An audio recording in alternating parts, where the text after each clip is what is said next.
Eu sunt Tancamun.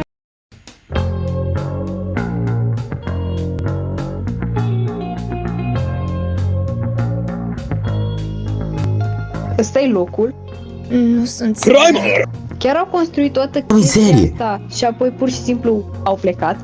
Doar continuă și continuă. Scuze, prieteni. Ești o mizerie! Familiar. Ideea că acest loc chiar s-ar putea să mai fie. Uneori doar vreau să miștere din minte. Dacă nu exista vreodată. Cineva l-a șters de pe fața pământului. L-am dat pe pupă! Prieteni, uitați-vă. Mereu singur și mereu speriat. Nu vei repara mizeria care te puto. Arde podul. Putem coborâ? Da. Nu. Ce? Serios? Ce-am Mă voi duce eu. E ca un oraș pierdut.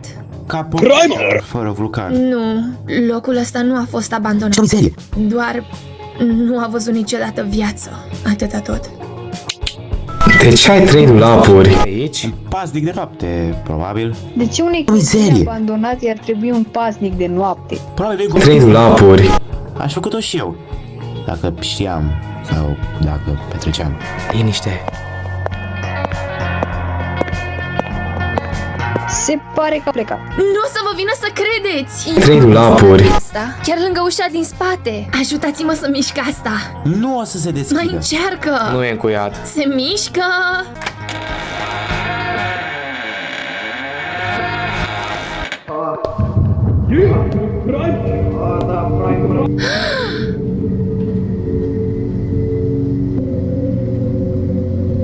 Bună! Bonnie, Chica și... Mizerie! Par mai înalți decât îmi aminteam. E din cauza că Că ai 3 dulapuri. când erai mai mic. Haideți, nu vreți să vedeți restul locului? Îmi aminteam ca Mereu singur și mereu speriat. fiind mai iluminat aici. Și mai zgomotos. Mă întreb dacă scorele mele mai sunt. Obișnuiam să ador chestia asta. Nu este chiar la...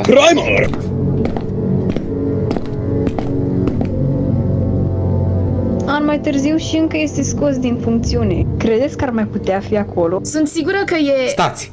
Voi auziți asta? Nu am auzit nimic. Nici eu.